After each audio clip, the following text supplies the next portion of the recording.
la toma aérea desde el Ángel de la Independencia, el mar de mexicanos celebrando el triunfo de la selección, 1-0 frente a Corea del Sur. Me dicen cifras aproximadas, 400,000 personas ahí en las calles de Avenida Reforma, donde se junta siempre el mexicano para celebrar los triunfos. Ya lo comentábamos, nadie le va a quitar el primer lugar de grupo a México. Ya lo estaremos comentando con los compañeros, qué les pareció el funcionamiento. Percibo gente todavía en redes que no está contenta con el accionar de México, pero lo importante era ese primer lugar de grupo para seguir jugando en el Estadio Azteca. Ya lo estaremos platicando porque hay que ir a saludar a los compañeros y con nuestra dinámica del semáforo. ¿Qué color escogen para lo que planteamos? Estados Unidos, después de la victoria contra Australia, ¿llegará más lejos en el torneo que México? Comienzo el saludo a los compañeros. Paul Aguilar. ¿Cómo estás, Paul? ¿Qué tal, Alex? Buenas tardes. Sé que Tibu, ¿cómo andas? Buenas tardes a todos en casa. Yo le pongo amarillo. Amarillo. Amarillo. Creo que si el cruce puede ser Bélgica-Egipto, Egipto se me hace más como para que pueda pasar a Estados Unidos, pero Bélgica sí lo veo complicado en esas instancias. Amarillito. Amarillito. Perfecto. ¿Y quién juega mejor, Estados Unidos o México? ¿Quién juega mejor? En estos momentos ha jugado mejor Estados Unidos. Estados Unidos. Bien. Sí. Así, contundente. Tibu Elguea. ¿Qué pasa, Alex Blanco? ¿Todo bien tú? Bien. Qué gusto saludarte. También a Seque, a Paul, a todos. Yo lo que digo es que el equipo que más me ha gustado en esta Copa del Mundo hasta el momento es Estados Unidos. Así de tajante. O sea, green. Verde. Sí, no sé si vayan a llegar como a la par Estados Unidos y México, pero Estados Unidos incluso lo veo que puede ser el caballo negro de la Copa del Mundo, ¿eh? Caray, o sea, es el que más te ha gustado. Y creo que Bélgica, yo lo he dicho desde antes de que arrancó el Mundial, a pesar de que tiene muy buenos jugadores, se le puede ganar a este equipo. Ya no es la Bélgica de antes, y creo que Estados Unidos, si se lo topa más adelante, le puede dar la sorpresa. Muy bien, color verde. No quiero decir que México no vaya a llegar lejos, pero creo que Estados Unidos viene mucho mejor. Perfecto. Por lo mostrado. Carlos Sequeiro. Charlie, ¿cómo estás? ¿Cómo estás, Alex? Un abrazo para ti, para Paul, para el Tibu, para toda la gente que nos acompaña en Fox Radio. Una pena que no haya visto ni a Inglaterra ni a Argentina. Dio muy buenos partidos. Te perdiste de muy buenos encuentros. También a Senegal, también a Costa de Marfil, por cierto. Senegal. Senegal perdió 3-1. Es lo que mejor ha visto en el Mundial Estados Unidos, Dios mío. O sea, digo. Inglaterra es el segundo, te lo puedo pasar. Con todo respeto. Pero bueno, como Paul Aguilar, Yellow, porque el camino es más amable. No quiere decir que vaya a pasar, pero si te toca Bélgica o Egipto o Inglaterra, pues creo que hay una gran diferencia. Uno aspira a ganar el Mundial, los otros aspiran a estar en octavos, cuartos, por ahí más. Ahora hay que ver quién le toca a México también, ¿eh? En ese cruce. Inglaterra, o sea, va a ser el ganador del grupo L. ¿O tú crees que se levante Croacia y gane el grupo? No, yo veo también Inglaterra. ¿Panamá? ¿Ojalá? ¿Gana? No, bueno, a lo mejor una sorpresa, ¿no? Yo voy a ir con green, color verde, el semáforo verde. Creo que Estados Unidos va a llegar va a tener mejor torneo que México. Es decir, que va a llegar más lejos. No voy a decir que es la mejor selección como el Tibu o la que más me ha gustado, no. Yo me quedaría con Inglaterra, gracias a de las que yo he visto hasta el momento. Mira que Argentina puede ser la otra. Pero en su primer partido. Bueno, ahí está nuestro semáforo. Participe con nosotros. Es que, México hizo un partido sobrio, muy bien defensivamente, me parece que muy bien, salvo los últimos 5 minutos que nos remataron un par de veces en el área, pero en general creo que controló bien a Corea. Yo no sé dónde está ese Corea tan temerario que decían que nos iba a complicar la vida y no sé qué.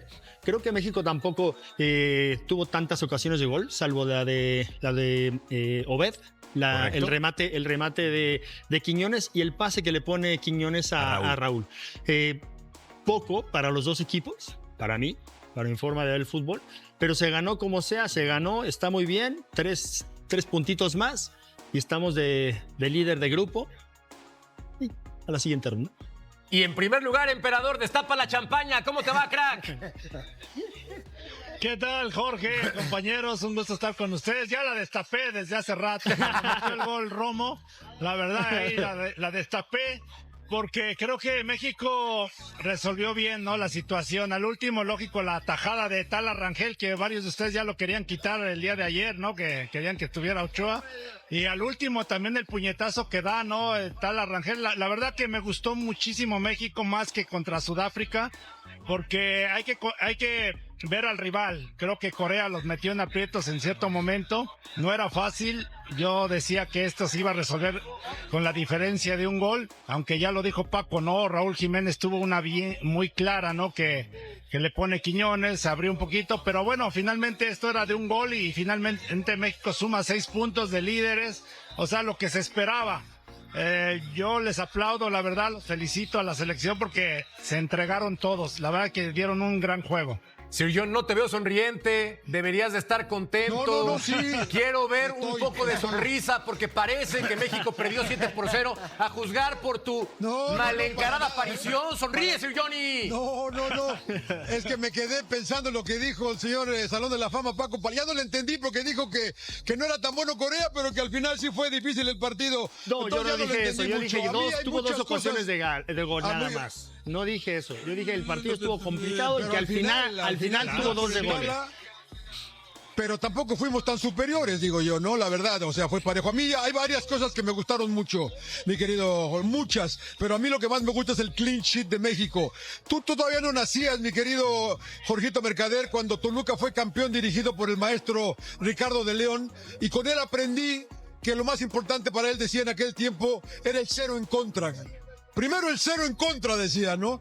Y Toluca jugaba feo, Jorgito, pero fueron campeones. Vaya, juega bonito. Con Matosas atrás, con Estupiñán al frente, y no les hacías un gol, ¿eh? La verdad que son 2 clean sheets para México hoy, que para mí son muy importantes, la verdad.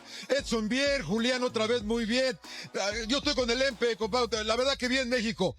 En el Mundial hay que ganar, no importan las formas, hay que ganar. Estoy contigo, porque a mí me vale mamá cuando aparece papá. Claro. Y papá es la selección mexicana de Corea. Ahora, aclaro y repito, insisto, lo voy a decir una y otra vez. El festejo de la selección mexicana, háganlo hoy. Confeti, trompetas, tequila y pasión. Ya mañana se juega la historia, Cecilio de los Santos. Mi Ceci, ¿se ganó por jerarquía o se ganó de milagro? Sé sincero, no pasa nada. No. A ver, primero te saludo a ti, a Paco, a Claudio y al gran John. Gran historia, por cierto. La verdad te lo digo, fue mi técnico, el profe de León. Extraordinario entrenador. Mercader no había ni nacido. Un monstruo. De los mejores entrenadores que tuve en mi vida. Esté donde esté, un abrazo para él. A ver, partido parejo, dije ayer. Chivo, partido complicado. Y siempre he dicho una cosa y aprendí del maestro Tavares. El error es titular. Juegas con 11 y el error. Si te equivocas, vas para adentro. Y fue lo que pasó en el partido de hoy. Me parece que Corea hace poco para ganar. Empieza, después del gol, a querer buscar el resultado. No le dio. México me parece que en el circuito de la mitad de la cancha hace un gran trabajo, ¿no? Defensivamente también trabaja muy bien, aunque les llegaron un par de veces ya sobre la agonía del partido con pelota parada y una tajada muy buena de Rangel. Pero me parece que hoy, como te crece en confianza el equipo mexicano, esa es la verdad. Y también me parece que el Vasco mete mano en la banca, ¿no? Reorganiza y reordena el equipo en el segundo tiempo. Claro, ¿no? Empieza a utilizar los recursos que tiene en el banco y termina llevándose 3 puntos, es líder del grupo, ¿no? Y a partir de ahora pensar en lo que viene. Y lo cierra al 80, Ceci, lo cerró al 80. Ya dijo, aquí nos vamos para casa con línea de 5, 4 y 1. Poniendo a Reyes como central, deja a Sánchez y a Gallardo como carrileros y termina cerrando el partido y me parece que lo hace muy bien. Merecido triunfo el de México. Es un hecho que sobran áreas de oportunidad para el equipo tricolor, pero siempre va a ser más importante corregir ganando que corregir con empate o derrota. Claro. E insisto, porque hay gente que pregunta, ¿por qué el tricolor va a acabar de líder de grupo más allá que pierda 14-0 contra Chequia y que Corea gane 25-0 a Sudáfrica? Porque el primer criterio de desempate en este caso es enfrentamiento directo entre los punteros. Correcto. Y es por eso que la selección mexicana al ganar la Corea lleva ya mano y clasifica en primer lugar. Así salió Ceci, el equipo tricolor, con 3 movimientos importantes. Correcto. Rangel en el arco, Sánchez, Álvarez, Vázquez y Gallardo. En la mitad de la cancha, Lira, Gutiérrez y Romo, que hace el gol, de verdad. Digo, me parece un gran partido, Romo. arriba Alvarado, Jiménez y Quiñones, no hubo cambio. Me parece que ahí en ese cinturón de la mitad de la cancha es donde México hoy hace un muy buen partido, eso es la verdad. Paco, ¿qué es lo que más te gustó del equipo tricolor esta noche? Me gustó que no le permitió a Corea, como fue República Checa, tener la pelota, tener grandes posiciones de pelota.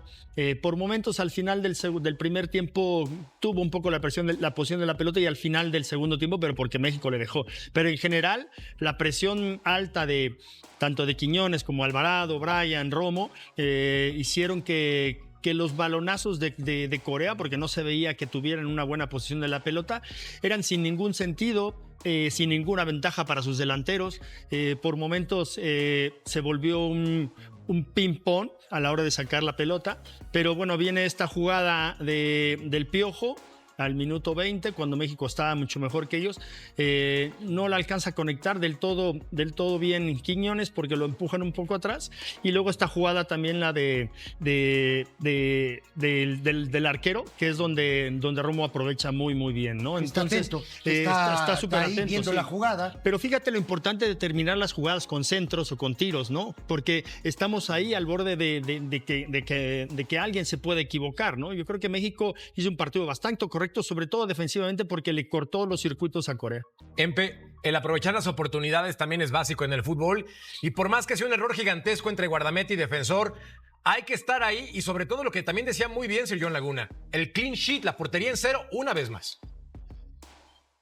Sí, aunque vemos aquí la jugada del Tala, no fue de milagro, la verdad, la salvada, no, le mete entre la mano, el pie, lo que sea, pero la termina salvando.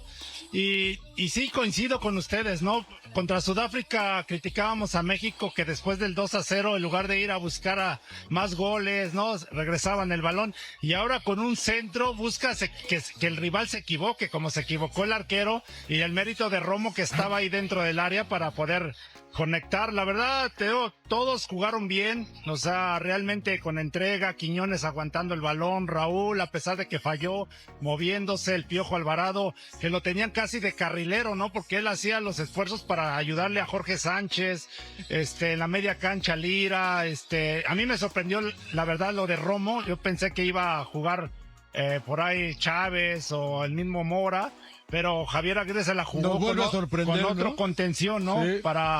Para hacer como lo que dice Paco, ¿no? Después hacía como línea de 5, ¿no? Se metía incluso Bryan Gutiérrez a ayudar a los centrales para que no quedaran mano a mano. Y como el Piojo por las bandas y Quiñones hacían el esfuerzo, ¿no? Realmente muy bien México, la verdad, insisto, me gustó mucho. En este tipo de triunfos, Jorgito, la verdad que es difícil señalar a uno, porque a mí me gustó mucho Gallardo también, ¿eh? Del lado izquierdo, sí. Caray. La jugada que hace... No, la que se desprende que hace Gallardo, muy buena. Y Quiñones otra vez, Raulito, que la aguanta. O sea, a mí me parece que Todd Bryan mejoró considerablemente también el día de hoy. Es una victoria completa, ¿no? Y como bien dice Lempi, como bien dice Paco, lo difícil que es la inauguración de una Copa del Mundo. Hoy México se ve más suelto, se ve mejor. Se liberó. Yo no digo, la verdad...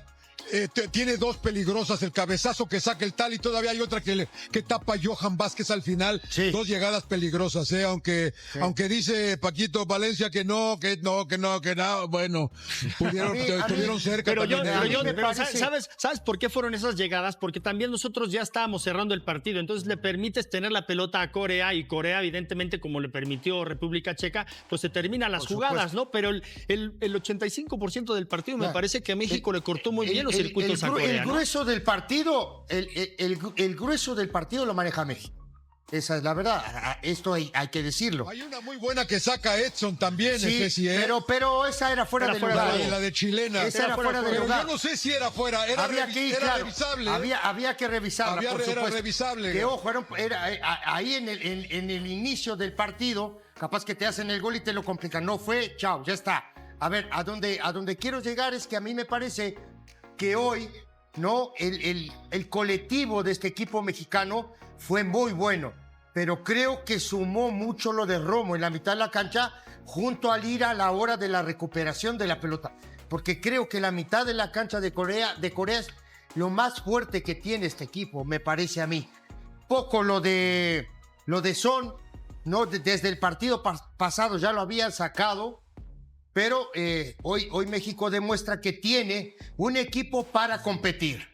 Seamos sinceros, Coincido. para competir. Y otra cosa Y hay que ir paso a paso. Y otra cosa, Ceci, de lo que tú dices de que cortaron los circuitos, Seúl, el carrilero por izquierda, Sí. para mí se me hace que el Piojo hizo una vez más, un partido defensivamente impecable. O sea, lo siguió, por momento era el que lo recorría casi 60 metros para seguirlo, liberaba un poco también a Jorge Sánchez para que no tuviera que salir de su zona, y me parece que ese fue un gran acierto del Piojo Alvarado, y luego encima le pone un centro a Quiñones, ¿no? Entonces yo creo que tanto le habíamos criticado al Piojo, hoy me parece que nos está cayendo la boca. Ahora, el sector derecho, ¿qué vieron? ¿Tuvo más claridad por el sector izquierdo o estoy mal yo?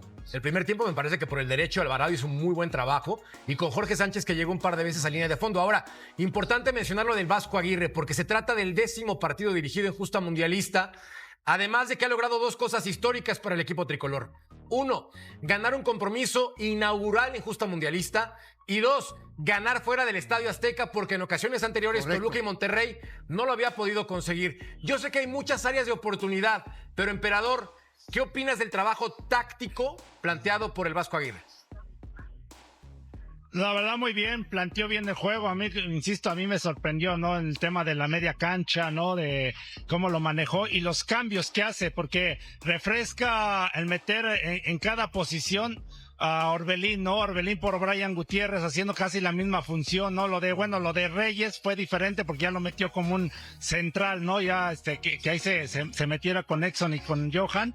El tema del Chino Huerta, ¿no? Refrescar ahí con Quiñones. Y a Santi, ¿no? La verdad que lógico que se le iba a lanzar con todo Corea, y por eso tuvieron esas oportunidades, pero creo que el Vasco lo manejó bien. Incluso ahí por ahí a los coreanos se les acercaba y quién sabe qué tanto les decía.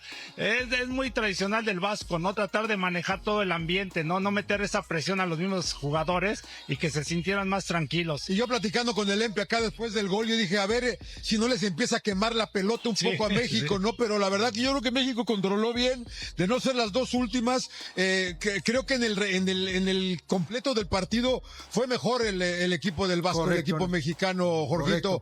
Es un buen triunfo de veras, y ojalá vaya en ascenso, ¿no? Que es lo que queremos, ¿no? Que en este tipo de competencias la curva de rendimiento tiene que ir hacia arriba, ¿no? En el desarrollo del partido fue mejor México, esa es la verdad. Ahora, ¿tú te esperabas un partido donde México superara ampliamente a Corea, o te esperabas un partido parejo como fue este? Lo platicamos en Punto Final. Claro. Apenas hace 24 horas Así y dijimos que la selección claro. mexicana era favorita, pero que iba a encontrarse un rival sumamente incómodo, ríspido, que tácticamente es muy ordenado y que al final, los últimos 5 minutos, te puso a rezarle a la Virgen de la Pelota. Se inclina la cancha. Sí. Natural. Normal. Yo lo que quiero hablar también es de los cambios, Paco, porque me parece que en este segundo compromiso del Vasco, una vez más, no le funcionan quizás como algunos esperaban. En el primer duelo contra Sudáfrica, nadie revolucionó. Ninguno. Y esta vez, cuando trata de cerrarlo, se siguió sufriendo de más. ¿Qué opinas de los movimientos? Lo primero hizo movimiento de jugador por jugador, ¿no?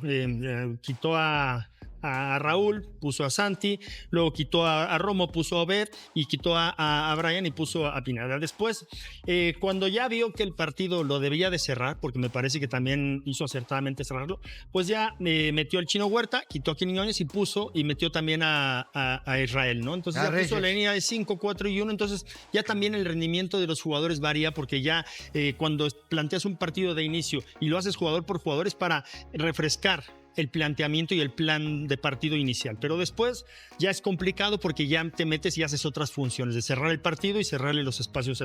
A mí me parecieron adecuados, evidentemente también son 15 minutos, y en 15 minutos que los metió 80, 10 minutos, ya no es muy difícil que lo marques con un rendimiento notable, ¿no? Pero yo creo que cumplieron los chicos, lo hicieron bien, y al final yo creo que lo más importante es que ganamos el partido, y los cambios. Lo que más me gusta es que los metió para también que sientan el ambiente mundialista y que se saquen los nervios para cuando los necesite después.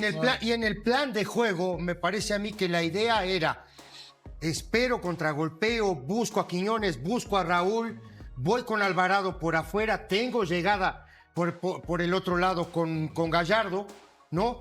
Pero tranco la mitad de la cancha, porque me parece a mí que ahí fue donde México gana el partido. justo en la mitad de la cancha, no dejó a ninguno de los dos volantes, de Corea, hacer el trabajo que hicieron en el partido pasado. Johnny. Y qué buen punto el que comenta Paco, Jorgito, porque vimos gente que bueno, al menos yo no esperaba ver, ¿no? Y eso habla una vez más de lo que siempre hablamos, de que Javier los tiene todos los días. Nosotros no sabemos qué está pasando en el entrenamiento, ¿no? Pero ver a Obed, que casi hace un golazo, ver a Orbelín, que ahí me sorprendió, ¿no? Y que lo comentamos, ¿no? Sí. A Santi, que dices, bueno, pues él sabrá cómo está Santi. Sí, a mí lo que me llamó también la atención fue lo de Edson Álvarez, que yo decía que no tenía ritmo, ¿no? Pero su experiencia lo sacó adelante, ¿no? Se veía un poco lento, la verdad. En la que saca de chilena le gana a Huminson en la espalda y él la termina sacando, aunque ya habían marcado fuera de lugar. Pero y en otras jugadas iba y chocaba al rival, ¿no? Por la velocidad, pero lo estaba siguiendo y cómo hablaba dentro de la cancha, cómo estaba ordenando a sus compañeros, cómo le decía a Lira o a Romo que se metiera o al mismo Brian Gutiérrez para ayudarlo. Realmente manejó muy bien su experiencia, incluso al último se estaba ya agarrando ahí a golpes con el delantero, ¿no? O sea, no dejándose intimidar, o sea, metiéndole con todo. No, muy bien, incluso también llegó a media cancha y metió la pierna y por ahí con todo y balón. Eso habla de su experiencia y que lo manejó muy bien. Y como bien dices, Jorgito, México creció, pero poco a poco, ¿no? Paso a paso, porque falta Chequia, un tercer rival que, si bien no es tampoco muy poderoso, hay que tener el respeto que merece, si no, como regularmente ocurre, con los excesos de confianza, te acaban con... Almada puso un nombre nuevo sobre la mesa de la directiva del América, un mediocampista defensivo con recorrido en Sudamérica y Europa que tiene una ventaja muy concreta sobre otros objetivos del mercado. El costo se adapta mucho mejor al presupuesto disponible de las Águilas en este momento del verano. Vamos a hablar también de que el defensor más polivalente del América sigue sin que se confirme absolutamente nada sobre su salida a Europa. Pero esta semana la directiva ya identificó con nombre y apellido al jugador de la frontera que entraría como reemplazo si esa operación finalmente avanza. De que la versión que circuló durante días sobre quién frenó el regreso de un lateral izquierdo al América resultó ser completamente incorrecta. Y los verdaderos responsables de esa decisión no tienen absolutamente nada que ver con el nuevo técnico uruguayo. Y de que Almada pidió por nombre a un mediocampista que ya dirigió en el pasado para reforzar el mediocampo de las Águilas. Y la manera en que se originó esa consulta confirma que el técnico está construyendo su plantel con una agenda completamente personal sobre cada posición del campo. Suscríbanse al canal, activen la campanita y denle like porque lo que viene no tiene filtro. Comenzamos. 5 datos rápidos antes de los temas de fondo. Henry Martín reveló lo exigente que está siendo la pretemporada bajo el preparador físico Rubens Valenzuela, con una frase que resume el nivel de intensidad que Almada está imponiendo desde el primer día. Me estoy muriendo, hermano, me estoy muriendo. El América le dedicó un mensaje de cumpleaños al técnico uruguayo, quien cumplió 60 años en plena pretemporada en Marbella. Jayden González, uno de los mejores prospectos de la categoría 2011 de las fuerzas básicas americanistas, dejó las inferiores del club para fichar con el Seattle Sounders de la MLS, en un movimiento que algunas fuentes atribuyen a la influencia directa de Almada. Según el periodista Víctor Díaz, hay un delantero y un mediocampista muy cerca de confirmarse como refuerzos para el Apertura, con los nombres esperándose conocerse en las próximas horas. Y Esteban Lozano y José Zúñiga aparecen como los dos sacrificados que dejarán Coapa en busca de nuevas oportunidades en otros equipos del fútbol mexicano. Thiago Espinosa podría quedarse en el América para el Apertura 2026, en lugar de salir cedido al Atlante. Y ese giro que se confirmó esta semana cambia por completo el plan que la directiva tenía trazado para el lateral uruguayo antes de que Almada llegara a Coapa. La operación con el Atlante estaba avanzada. Los Potros necesitaban un lateral con experiencia para su regreso a la primera división.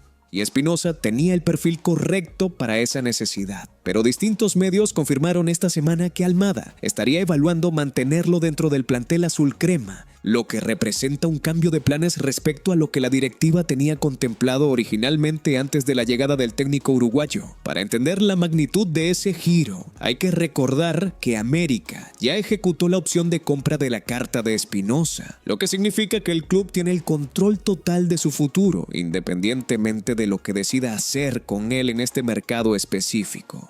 si Almada confirma que el uruguayo tiene lugar en su sistema, esa inversión que la directiva hizo para asegurar la carta cobra un sentido completamente distinto al que tenía cuando la decisión era simplemente cederlo y esperar que su valor de mercado subiera en otro club de la Liga MX. Lo que resulta más interesante de analizar en esta indecisión institucional es que confirma algo que ya se venía repitiendo en las primeras semanas de Almada en Coapa. El técnico evalúa personalmente cada situación antes de que la directiva ejecute cualquier movimiento que ya estaba en marcha desde antes de su llegada. Eso puede generar demoras en operaciones que parecían simples y cerradas. También puede evitar que el club tome decisiones apresuradas sobre jugadores que todavía no han mostrado su techo completo dentro de un sistema específico de juego. La directiva del América, no Guillermo Almada, fue la que realmente frenó el regreso de Cristian Calderón al club, y esa revelación que llegó esta semana a través del periodista Víctor Díaz cambia completamente la narrativa que circulaba sobre quién tomó esa decisión durante días enteros. La versión inicial que circuló en el entorno americanista apuntaba a que Almada había puesto freno de mano al regreso del Chicote después de su préstamo en el Necaxa. Esa versión tenía sentido porque coincidía con el patrón de decisiones que el técnico había tomado sobre otros jugadores en sus primeras semanas al frente del proyecto. Pero Díaz reveló algo distinto. Santiago Baños y Antonio Ibrahim, los dos nombres que encabezan la directiva azul crema, son quienes realmente no quieren el regreso de Calderón al club. Y el motivo no tiene nada que ver con su nivel futbolístico. La razón que la fuente citada por Díaz reveló apunta a aptitudes extracancha. Lo que hace especialmente curioso ese argumento es que en su primera etapa con el club, el Chicote no estuvo envuelto en ninguna polémica fuera de los terrenos de juego según la misma fuente. La directiva simplemente no quiere arriesgarse a que en una nueva etapa eso cambie. Es una decisión preventiva basada en una posibilidad hipotética, no en un historial real de problemas comprobados. Lo que esta revelación dice sobre la estructura de poder en Coapa es distinto a lo que la narrativa anterior sugería. No es que Almada esté vetando jugadores únicamente por criterio futbolístico desde su llegada. Es que la directiva también tiene sus propios criterios extradeportivos, que pueden bloquear un regreso independientemente de lo que el técnico opine sobre el nivel real del jugador. Esa combinación de criterios técnicos y administrativos operando en paralelo es exactamente el tipo de complejidad institucional que cualquier club grande de la Liga MX maneja detrás de los comunicados oficiales, que el público nunca llega a ver completos.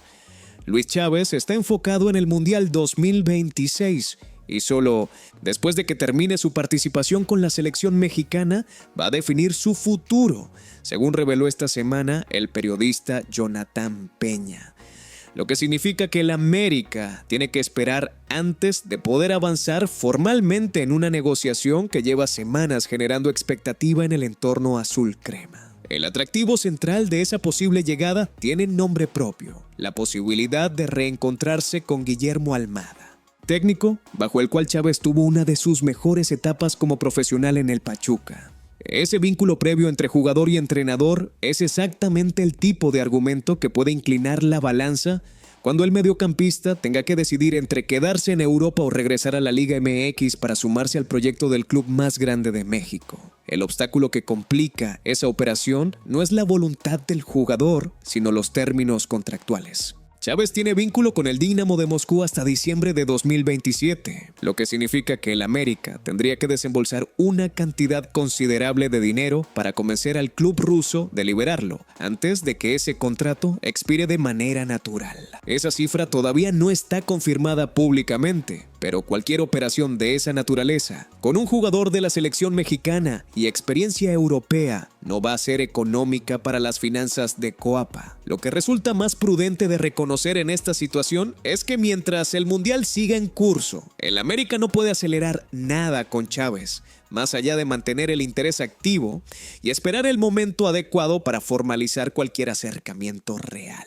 La paciencia institucional en este caso no es opcional, es la única opción disponible, mientras el mediocampista tenga compromisos pendientes con la selección que representan una prioridad legítima por encima de cualquier negociación de club. Si llegaron hasta acá es porque el América les corre por las venas y saben que lo que viene ahora es lo que la directiva preferiría manejar sin tanto ruido. Denle like ahorita y seguimos. América va a perder dinero con Rodrigo Dourado y esta semana se confirmó exactamente cuánto, en una historia que resume con precisión matemática lo que significa una mala apuesta de mercado, cuando el técnico que la pidió ya no está en el club para defenderla. André Jardín pidió el fichaje de Dourado a los altos mandos de la institución cuando todavía era el entrenador del América. Esa decisión, tomada con la autoridad técnica que Jardín tenía en ese momento específico, hoy se convirtió en un problema que la directiva tiene que resolver sin la presencia del entrenador que la originó.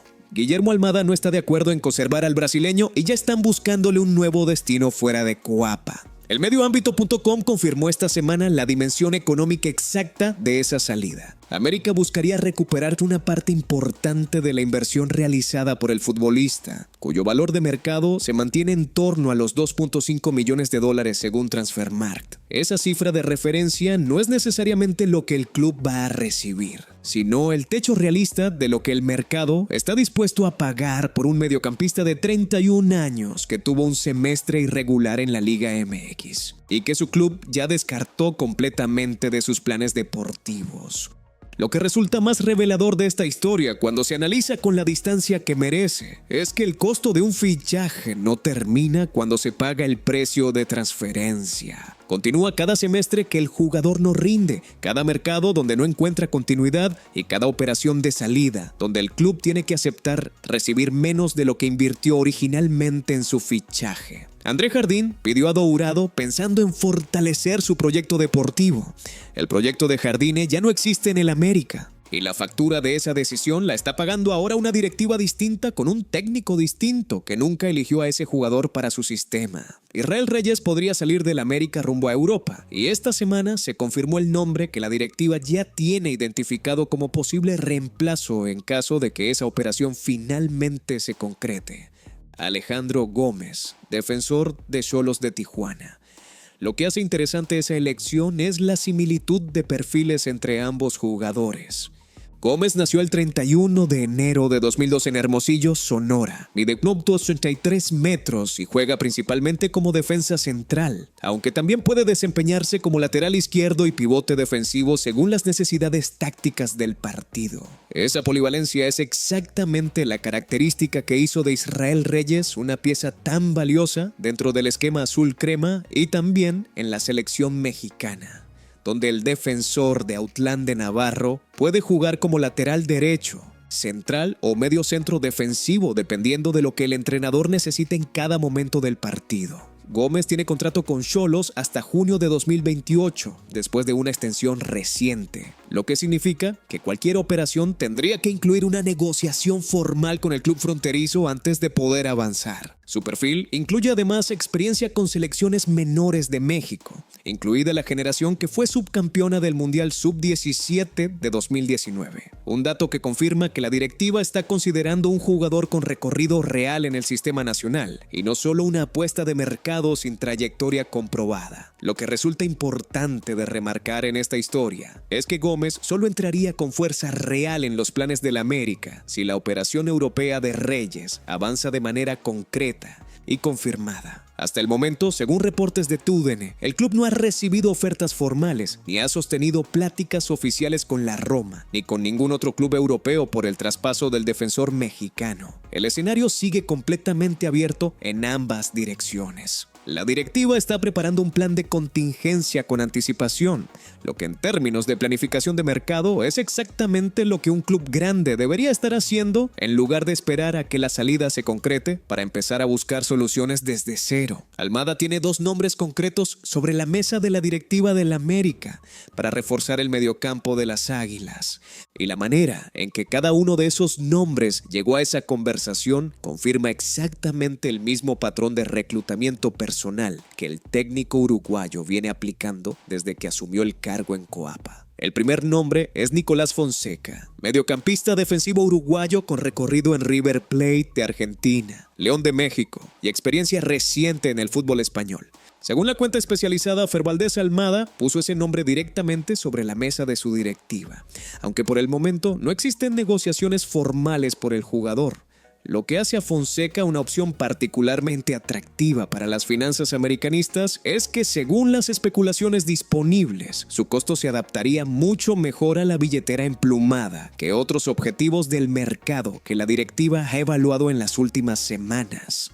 Para un club que ya tiene varios frentes abiertos de inversión, incluyendo a Luis Chávez y a Pedro Pedraza, encontrar un mediocampista de jerarquía internacional a un costo manejable es exactamente el tipo de operación eficiente que cualquier área deportiva debería priorizar en un mercado con presupuesto limitado. El segundo nombre es Pedro Pedraza, mediocampista mexicano de los Tuzos del Pachuca, que Almada ya dirigió en el pasado y que conoce de primera mano por su capacidad de jugar como pivote defensivo o como defensa central según las necesidades del sistema.